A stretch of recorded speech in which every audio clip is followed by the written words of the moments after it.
শ্রদ্ধেয় শিক্ষক মণ্ডলী, সম্মানিত ভিউয়ার্স ও ভালোবাসা শিক্ষার্থী বন্ধুরা, আশা করি সবাই ভালো আছেন। আবারও উপবৃত্তি সংক্রান্ত একটি আপডেট ভিডিওতে আপনাদেরকে স্বাগতম। অনেকেই জানতে চাচ্ছেন যে জুলাই টু ডিসেম্বর 2023 সালের কিস্তি কি আর দেবে নাকি ওই কিস্তিটা দেবে না, এবং এটাও জানতে চাচ্ছেন যে জানুয়ারি টু জুন 2024 সালের কিস্তি কবে দেবে।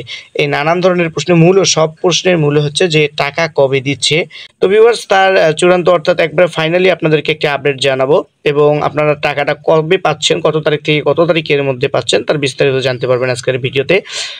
তো ভিউয়ার্স, আপনারা জানেন যে উপবৃত্তি ষষ্ঠ শ্রেণী, বিশেষ ক্ষেত্রে নবম শ্রেণী এবং একাদশ শ্রেণীর শিক্ষার্থীদের তথ্য এন্ট্রি চলতেছে 2024 সালের, যেটি আগামীকাল থেকে তথ্য এন্ট্রির তারিখ শেষ, এবং নতুন করে আর তারিখ বাড়াবে না তারা জানিয়েছে। এই কারণে যারা এখনও তথ্য এন্ট্রি করেননি, নির্দিষ্ট তারিখের মধ্যে অর্থাৎ 19 তারিখের মধ্যে, 19 মের মধ্যে আপনারা নতুন শিক্ষার্থী তথ্য এন্ট্রি কমপ্লিট করবেন এবং উপজেলায় প্রেরণ করবেন। আর আপডেটকৃত যে শিক্ষার্থীরা নগদ অ্যাকাউন্ট যাদের আপডেট করা হবে, এই অ্যাকাউন্ট আপডেট মানে কিছুক্ষণ পরে খুলে দিচ্ছে, আবার বন্ধ করে দিচ্ছে, এটা নিয়ে চিন্তিত নেই। যাদের যে শিক্ষার্থীগুলোর আপডেট এখনও বাকি আছে নগদে রূপান্তর করার, আপনারা অ্যাকাউন্টগুলো কমপ্লিট করে রাখুন। আগামীকাল নতুন শিক্ষার্থীদের তথ্য এন্ট্রি হওয়ার সাথে কয়েকদিনের জন্য সুযোগ দিবে আপনাদেরকে পুরান শিক্ষার্থীদের তথ্য আপডেট করার জন্য। সব মিলেই মে মাস সম্পূর্ণরা এই তথ্য আপডেট এবং শিক্ষার্থী যাচাই বাছাই এগুলোতে চলে যাবে। আপনারা 2023 অর্থাৎ জুলাই টু ডিসেম্বর 2023 এবং জানুয়ারি টু জুন 2024 সালের দুইটা কিস্তির টাকা একই মাসে পেয়ে যাবেন ইনশাল্লাহ। সেটা জুন মাসের 15 থেকে 30 তারিখের মধ্যে এই টাকাগুলো প্রেরণ করা হবে, অর্থাৎ জুনের 15 তারিখের পর থেকে ধারাবাহিকভাবে এই টাকাগুলো প্রেরণ করা হবে, আপনারা সবাই পাবেন।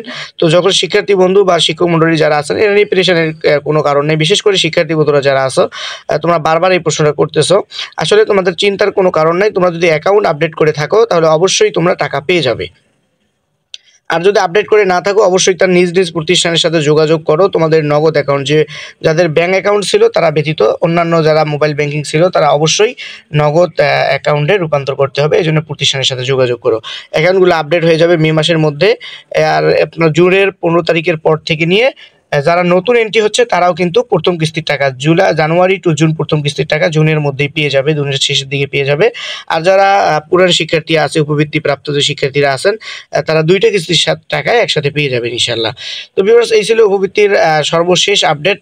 এবং এই যে কথাটা বললাম, আপনারা জুনের 15 থেকে 30 তারিখের মধ্যে পেয়ে যাবেন, এটা আমার নিজস্বকৃত কোনো কথা নয়। এটা মন্ত্রণালয় থেকে, অর্থাৎ যেখান থেকে উপবৃত্তিটা প্রদান করা হয়, যারা এটার কাজ করে থাকেন তাদের মাধ্যমেই জানা এ তথ্য আপনাদেরকে জানিয়ে দিলাম। আপনারা এটা নিয়ে চিন্তা করবেন না, ইনশাল্লাহ জুনের 15 থেকে 30 তারিখের মধ্যে দুইটা কিস্তির টাকায় আপনারা পেয়ে যাবেন। শিক্ষা এবং চাকরি সংক্রান্ত সকল আপডেট পেতে চ্যানেলটি সাবস্ক্রাইব করে সাথেই থাকবেন। সবাইকে অসংখ্য ধন্যবাদ।